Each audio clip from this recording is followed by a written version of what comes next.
ಸೀತಾರಾಮ ಕಲ್ಯಾಣ ಮಂಟಪ. ಇದು ಕೆಂಗೇರಿಯ ಹೃದಯ ಭಾಗದಲ್ಲಿ ದಿನಾಂಕ 12/4/2026 ಪ್ರಾರಂಭವಾಯಿತು.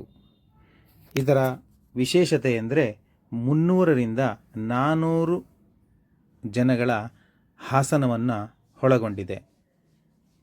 ಉತ್ತಮವಾದ ದೀಪಾಲಂಕಾರ ವ್ಯವಸ್ಥೆ ಇದೆ ಹಾಗೂ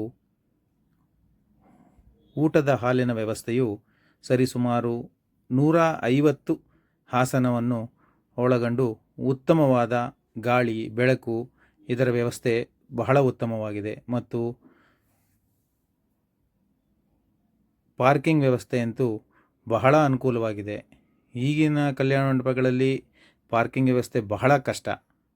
ಮತ್ತು ಇನ್ನೊಂದು ವಿಶೇಷ ಏನು ಗೊತ್ತಾ, ಬಹಳ ಹತ್ತಿರದಲ್ಲಿ ರೈಲ್ವೆ ನಿಲ್ದಾಣ, ಮೆಟ್ರೋ ನಿಲ್ದಾಣ ಹಾಗೂ KSRTC BMTCಗಳ ಒಂದು ಬಸ್ ಸ್ಟ್ಯಾಂಡು ತುಂಬ ಈ ಕಣ್ಣಳತೆಯಲ್ಲಿ ಸಿಗುತ್ತೆ.